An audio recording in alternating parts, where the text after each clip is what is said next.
before we go, which one of us is Patti and which one of us is Kate? We didn't plan this. Oh my God. We walked in and we're like, oh my God. And so look at her fabulous new hairstyle. No more baseball hat. Look at this. I got no more roots. I saw her baseball cap in the car and I'm like, she must have gotten to the hair salon. Woo, thank you, Rachel. Stephen and Company. Oh my gosh. And so we came inside and I look at her, she looks at me. It's like, anyways, welcome to ReaLAWstate with Patti and Kate.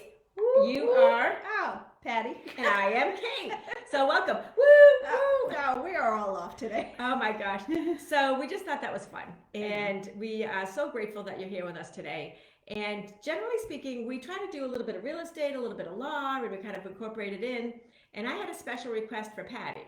And I wanted to dig into the legal, how it's rolling out legally for the COVID and all that kind of stuff. You know, I had seen on Inman News this week that the lawsuits or whatever are going up, according to Inman News. And so as I dug into that article, I thought, well, what's going on around here? And what is Patti hearing? And, you know, I've always said, like, I thought that she should branch out into being a lawyer for realtors because we're going to need them. I might need to. Yeah. So anyway, so we thought that we would talk about that. One of the things that I think has been a byproduct of this whole COVID is that everywhere we go, there's uncertainty. Yes. And there's no tested waters, and people are, you know, in fear. And we also have this like extra little mix of anger. Yeah. Yes. So, but I think that's like slowly evolving, that anger. Like, I don't know, but I was just saying to you earlier that I noticed when I was going to the store, people are like cutting you off more. Yeah, they seem impatient. Like at the beginning, everybody was so nice. I know. I was like, I love humanity. Everybody's so great to each other. Oh my gosh! It's so that's over. It's.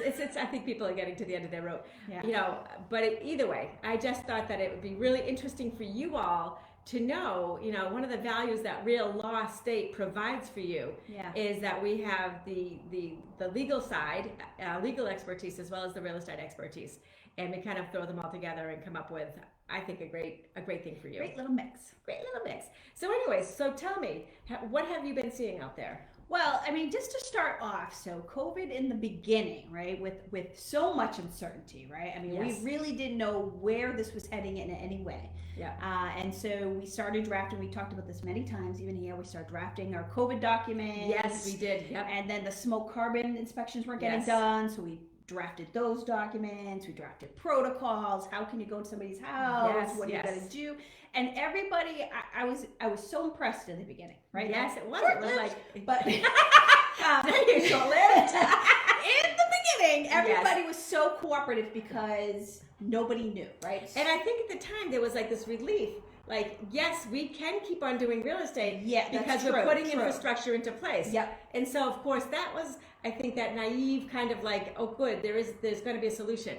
Yes. And that was before people started poking holes. Yes. And I think people didn't totally understand, and how could you? Because there was so much uncertainty in the beginning. Yes.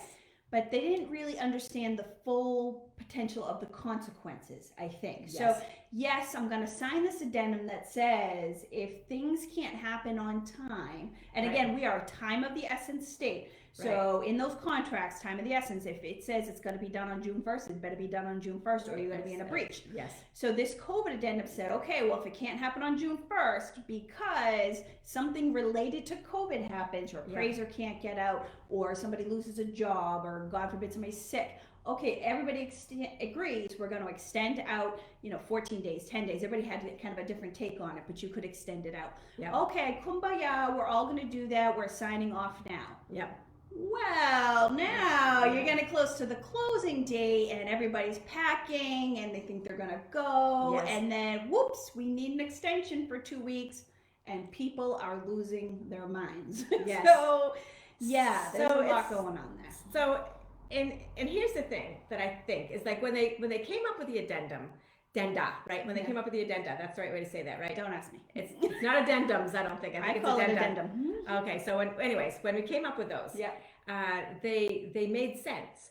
But then it started to be, well, okay, so the smokes, for example, let's just take that for an example. Yep. If it says that the smoke inspections are now going to be the buyer's responsibility, right? The purchase and sales says in it that it's still the financial obligation Of to the seller. have that property ready with smokes and whatever. So I started getting a little squirrely myself Yeah. with as a seller's agent when we had the COVID addendum in there because we could not get the smoke inspection and they wanted to do a holdback of $1,000. And it wasn't a lender that I'm used to, and I don't know how they operate, but I felt like I did not feel security. So I said, we need to do as much of this as we can. We need to go down, we need to pay for the smoke inspection. We need to make sure that we follow the guidelines that the state puts out for what year your property is. And like, we have to do everything other than just the final, the actual guy walking in and walking out. So you can make sure that you get the most of that whole back. Right, and that's what I started getting afraid about. Yeah. And I said, like, I don't know these people, and honestly, it hadn't been real smooth sailing. So I was like, I feel like I need to do that. Yeah, because in the beginning, I had a couple transactions. This was pre-COVID that when I got a close in COVID without a smoke detection. Nobody negotiated that in the beginning, right? Right. And so when you negotiate it, you have a contract. Everybody agrees to the terms. There's a meeting of the minds. Yep. However, the lender is a third party. They're not a party to this contract. So they're so they have their own requirements. You want this loan, you, buyer, have to do X, Y, Z. Right. And I don't care really what's in your contract. Otherwise, I should be paying attention to the dates, etc. Right. But there's a lot of things, right, that those are their policies. And some lenders have been, we're just going to do whatever the parties decide. And some have created these other policies. Other policies. Yes, independent policies. Independent policies. So I know I had done a post on my own social media somewhere. I was like, talk to your lender, because I had a lender who came out with a policy that I did closings for, and they were like, we're doing $2,000 holdback. And I was like, holy crap, like that's a lot of money. And then we're going to take from the buyer. So the buyer, if you're a first time home buyer and now you have to just come up with an extra $2,000 to sit in escrow, that's going to be a problem. Yeah. So luckily that lender too got a lot of flack. Yeah. So they actually took that back. And again, what they have said to me, because I started doing my own little poking holes, saying, all right, so I don't understand. Like, I want to make sure that we are minimizing risk of anything taking on legs of its own. Yeah. And I said, so can you walk me through where these new things are coming from? And I didn't have full comprehension of it. So it's just. So yeah, I can see why people are not being like happy anymore. No, and look, we're humans. We are humans. And so with humans comes, sometimes taking advantage of the situation. Yes, they do. Or look at, or whatever. Like if you are in a situation and you have some experience, like you have some stories for us, some anecdotal history of what's going on right now.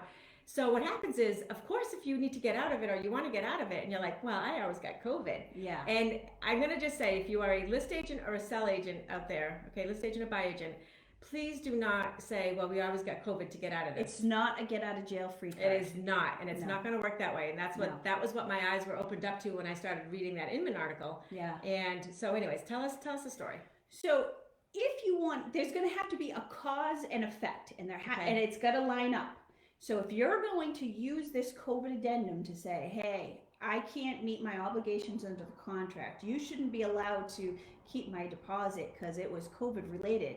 Yeah. You better have some facts to back that up. Yeah. Because that addendum, if you really read it, and most of them, you'd have to read your particular addendum because they're tweaked by different attorneys. They are. But most of them are if like the government isn't open, because we didn't know what was going to happen, right? So if the registries aren't recording, but they're e-recording. Right. If appraisers aren't going out appraising, they are appraising. Yes, they are. Yes. So there's a lot of things that are still happening. It might be slower. It's a little more clogged, driving us all a little crazy, but things are still getting done. But it's not, I got to get out. I have this COVID addendum.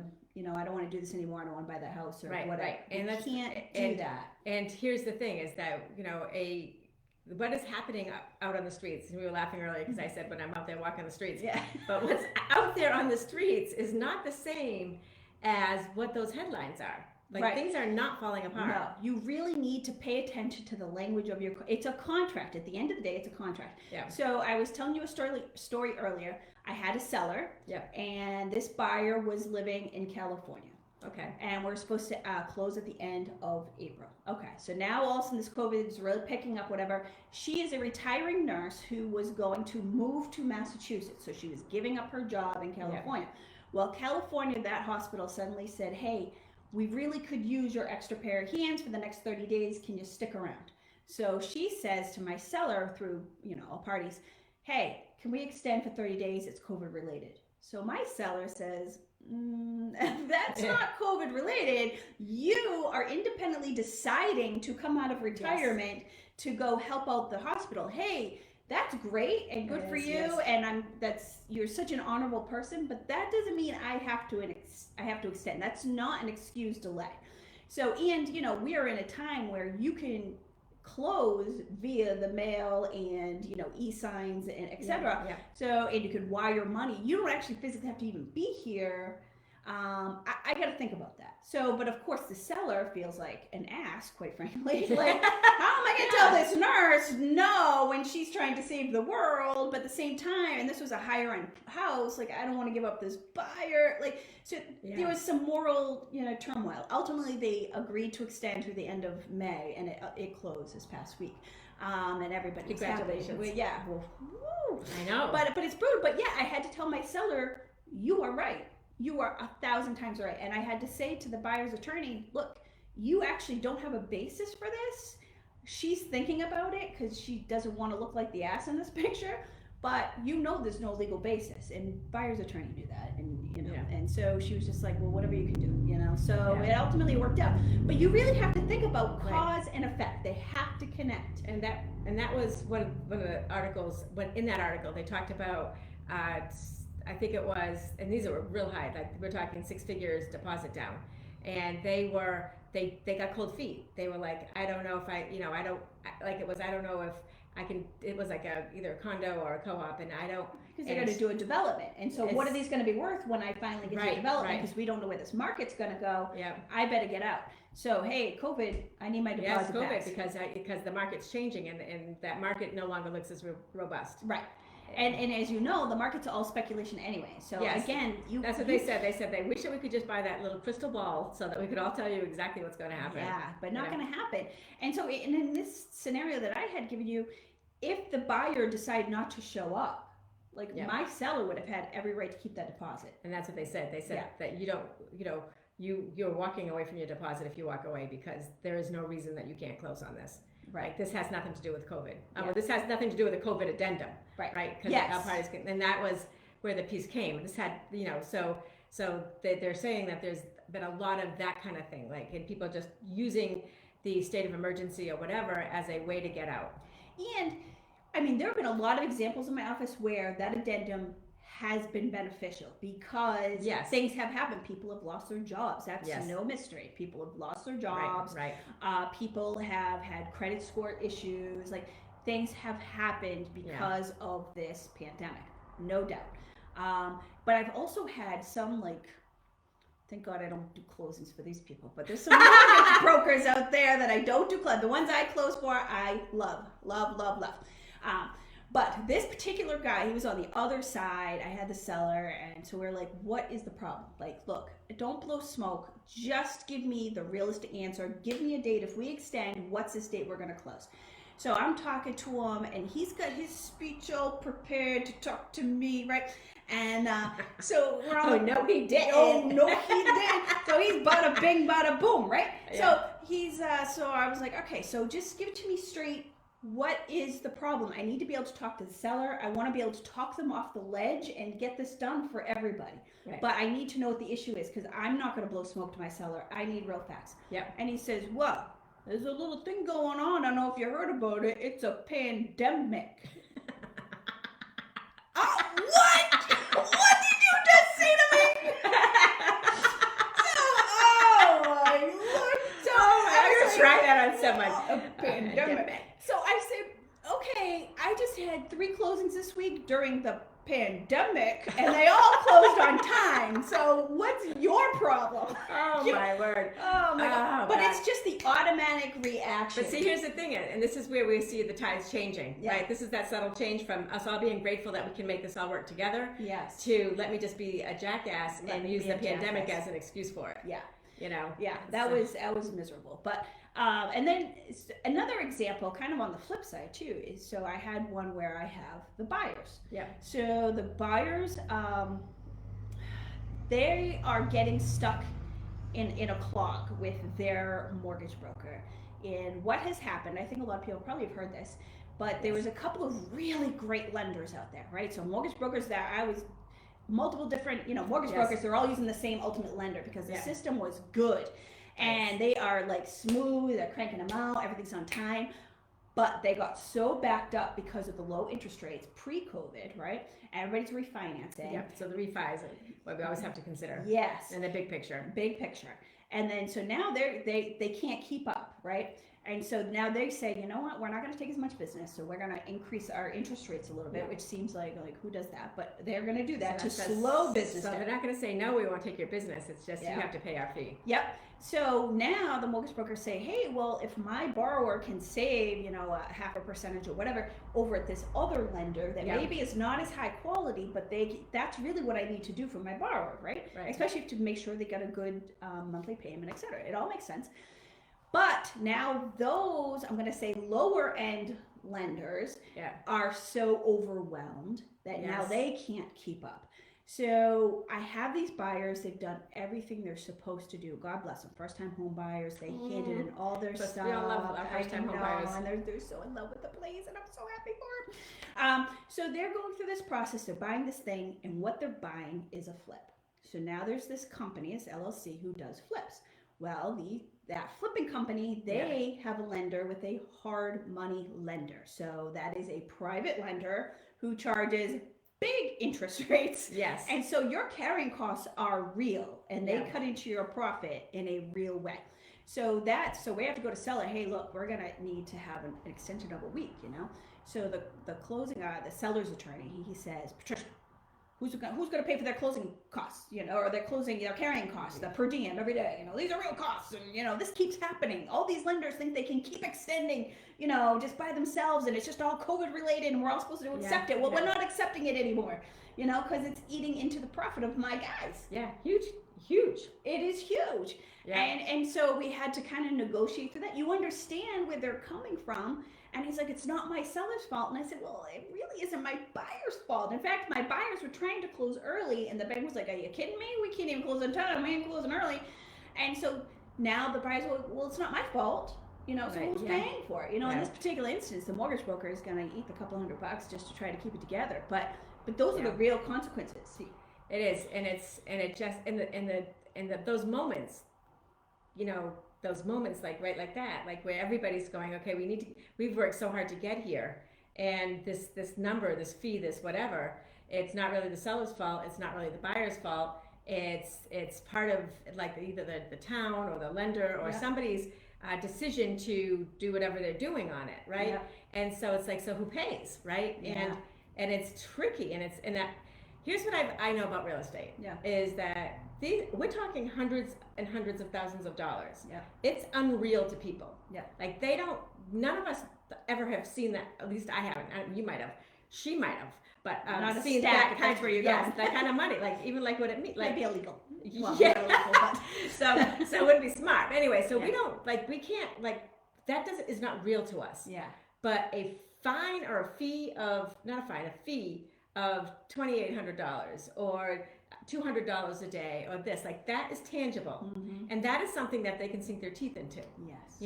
And I think a lot of times, when they fight over a chandelier or the bar stools or whatever, it's they're not fighting over the bar stools or the chandelier. They're fighting over this great big thing that they cannot even name it because it's so big. No, it's a good point. It's those small fights are always about something else. I know.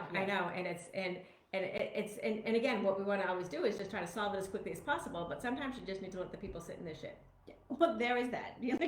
I'm always don't be so quick to react. Just let everybody sit back, and think about it. And I have another one that actually I'm waiting to see what happens tomorrow. This one, breaks my heart. And this is the domino. So this is where we get like four closings, right? This one's going to fund this one. This one's going to fund that one, all the way down to number 4. Yes. And we have a buyer who they were buying a home. It was contingent on them selling their home. Yes. The home that they're selling, that person who's buying it had some trouble because they lost their job or income came down, whatever it was. So they now had to go through a new program in order to qualify. So everything got extended, right? Yeah. So the seller of the house, we just discovered this because it got pushed so much, and she really wasn't speaking up too much. Yeah. She's going to have to bring money to closing because she lost her job. She got behind in her mortgage. This closing was supposed to save the day, and now it's getting extended. Could totally just fall apart. And she was so desperate, Kate, so desperate for this closing to happen. This was a Rhode Island one, and they do their closings at town halls when they're open. So she literally drove to the town hall, sat in her car, and said, "This closing will happen today." It was like she was trying to will it to happen. Like, oh my gosh. Like, I mean, it just breaks my heart, And that's the thing is like, the humanity of this is that we have forms, right? That now we have people, shouting that they're going to sue people and they're not going to do, whatever, they're going to be in breach. And, and one of the things Patti said to me earlier was, by the way, courts aren't open. There's that. So nobody's doing anything right this second. Yeah. Right. So, but underneath it all is the humanity. Yeah. And just trying to remember, like, we are in this together. Yeah. I'm reading our walls right here, and it's like, together we can. Yeah. And Meta points it strong, and I know. So anyways. But I think everything is solvable, right? What's that word you always Figure-outable. Figure-outable. Everything is figure-outable. That was Maria something. Marie Forleo. Yes, I love her. So everything is figure-outable if you just take a step back. And let it, and that is the thing is, and this is what I've as a professional in real estate is telling people, like, just take a pause. Yes. Like, take a pause. I've been disclosing, like, as soon as I hear something before I have a solution for it, which normally I try to coordinate them together, but the solutions are, we can't depend on the solutions right now because there's a couple of monkeys in the wrench, or monkeys, whatever. I'm just terrible on my things tonight. But anyway, so the thing is that I'm like, I'm going to disclose everything, but I'm going to say to you, I'm going to tell you what's going on, but we are not doing anything about it. Like, we've got to take a pause and we've got to get through this. Yeah. And we're going to see what exactly they do need and what, and the way that people are asking. I just feel like there's a lot of uncharted territory. Oh, and totally. Cooler heads will prevail. Cooler heads prevail. Thinking outside the box. Sometimes the standard answers are just not answers anymore. And there's got to be a way to resolve it, And when I was talking to the listing agent for that seller who was sitting in the parking lot, and her heart was broken, because I had to tell her, I said, we got to extend again, and I'm calling 2 mortgage brokers down. Like, it's not anybody I know anything about this guy, and I'm calling him, and I'm talking to him, and he's like, Patricia, like, this, what's happening. It's going through a housing authority, and sometimes, everybody's working remotely. That's the other part. Is people working remotely, so they're not, even if they work quick. Well, but even like someone was telling me that what used to take her 5 minutes to scan at her office now takes her an hour. Yeah. And so if you're waiting for paperwork and it's taking an hour, and this person's kind of local, I'm like, we have a scanner that takes 5 minutes. Give me that stupid paperwork. Yeah. This is the other thing that I think is interesting that's happening that maybe people don't know too, is at least from the closing attorney's perspective. So when you're dealing with these lenders, right? So you have to, the CD, right? We all know the settlement statement. That has to go out 3 days before, blah, blah, blah, blah, blah. So when the lender, so I give the fees to the lender. The lender adds their fees, they add mine. Sometimes they add them wrong. I'm not sure what's happening there, but whatever. So now they're hurrying. I guess so. They're hurrying, and actually, well, go ahead. So they need to send me the final or the draft final for me to look at to say, hey, is everything right, or do I need to fix anything? So I'm actually getting these CDs at like 3 a.m. Well, who the hell is working at 3 a.m.? No, why I'm seeing that I'm working at 3 a.m., that's another story. But the fact is, so a lot of people working from home, right? So they're humans, They have children probably, right? Yes. And they can't get it done during the day, so now they're working. God, I feel like I know who from you're home. talking about. I feel like I know who you're talking about. That's getting his work done at 3 a.m. It's tough, so now they have to push everything to the middle of the night, right? But you can't actually think that the closing attorney is going to respond at 3 a.m. Like most of them are in bed, you know, Yeah. so not at their desks. Yeah. And then so now when I'm getting to it during my work day, you're no longer mortgage person at your desk because now you're dealing with your kids. So there's that disconnect. Like there is a lot of unintended things happening, and it's crazy. Oh, and look at Meg. I know. Whenever I see your glasses go on, I know you're about to read. I know. So I have to tell you, Meg says, this is Meg Nelson Aroni from Brick Road Mortgage. She says, that hair is on fleek. Woo! Right, so she is on it. You see that? No. Yeah, no, nothing. Oh my gosh, that's so hilarious. And she's laughing with a lot of emojis. She also says, and she's a mortgage person, and she's so kind. Yes, she said, awesome. And if real estate isn't an emotional roller coaster already, these swirl of changes have up-leveled the challenge. I'm always grateful for transparency and communication. So key right now. Yeah. And that is the truth. And that's just it. We are in this together. And that is coffee on 24/7 over here. Yeah, she has been, let me say, at Brick Road, like they have been on it, like constantly going, things happening, like they're just batting it back, you know, like things get thrown at them, bat it right back out, you know, and that's been awesome. And this is, and I'm going to close with this, because I think it's about time, is, so when you're thinking about real estate, and when we started this, and we just talked about this a little bit earlier, like this ReaLAWstate concept is like never before, you know, since we started, has this been so important, you know, and our value proposition to you now, you know, so whether you just join us on Sunday nights for like a little bit of information, or you reach out to Patti for her legal advice and hiring her for your clients or for you or for whoever, or if you are a person who's a buyer or seller and you're looking for somebody who has the depth of this information, is reach out to us. Yeah. Because we started this because it seemed on a hunch that it seemed like a good idea. It seemed like the right thing. Yeah. And what we're finding is more and more, you know, this whole idea about leaning in and having that resource has just been, I think, invaluable. Yeah. No, right back at you, sister. Because, you know, I think we've learned so much about each other's profession and the insides. Because, sure, you can read things online all you want, but it's that nitty-gritty, feet to the fire, what's happening and how are you dealing with it. Yeah. That's stuff I didn't know before. And I think I've given you some, you know, insight. Oh, hell yeah. Hell yeah. Like, I always say, like, I'm the one who calls her the most, right? The one with the 20 years experience, Patti, you know, but it's just so rewarding. And it's also because our clients need more now. They need more. They need especially more now. Time right now. And there's right now, there's so many different things going on. And so you're a great sounding board. Like, am I way out of line on this? Or, you know, am I pursuing the right thing here? Is this reasonable? And, you know, nobody knows the answer, but she's going to know it better, like with her perspective. Together, we're going to have a better idea about it. Yeah. You know, and, you know, there's a lot of, anyways. Yeah. And the topic. And I think, you know, some of the clients here too, now I feel like I'm about to tout myself, so maybe I should shut up, but I won't. Humble brag. Come on, do some humble bragging. Like a couple of sellers that we had, they're like, you know, why is this happening? You know, like, why is this delay? Or why, I thought the town hall was going to resolve that issue about, you know, whether or not it's buildable, things like that. And I'm able to say, hey, this is how the process normally works when somebody is going to develop land. And then this is the hiccups because of COVID, and how different not all town halls are created equal. Some are on it and still working like this. Other ones have kind of used this as an excuse, quite frankly, to do less or to slack off a little bit. Yeah, so, it is what it is. It is what it is, but we're here to help, and we love the fact that you're joining us, and even if you watch in the replay, which most of you do.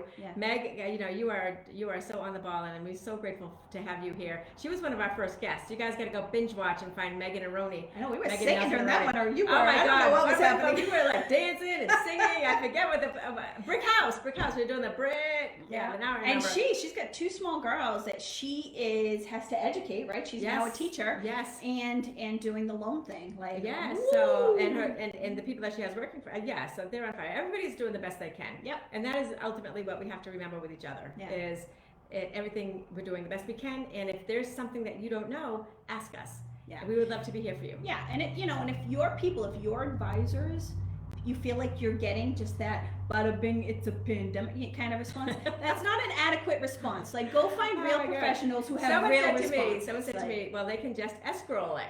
I'm like, escroll it, like as in like go to the Chinese restaurant and get an escroll. I'm like, what are you talking A about? lobster roll. It's whatever. It's all good. It's all good. It's all good. And we are getting, and my self-correct is none too wonderful either. Yeah. All right, she's got one more thing to say, and then we'll. She said, "Bring it on, and thank you for being solid partners in every way." Yes, well, thank you. So yeah, you. All right. So guys, let us know if there's anything you want to hear. We haven't done Q&A in a while, and we are getting some good questions. So maybe next week might be a good Q&A time. Yeah, this might be a good. Because again, it maybe just us talking today gave you some questions that you've had that you don't know who to ask, right? It can be anonymous, so you can text either one of us, or you can respond to this depending on how you want to do it. If you want to come on the show and ask us personally, we'd love to have you. We're on a round table. We got room. We'll put you 6 feet apart. And anyway, so thank you. Thank you. And you do look beautiful, girlfriend. Listen, today's day is the outfit of the day. Look at it. Can you just notice us in the back? We have on our white day too. So Patti can wear white. I have to wear white and then take it off because I get a little dirty. No.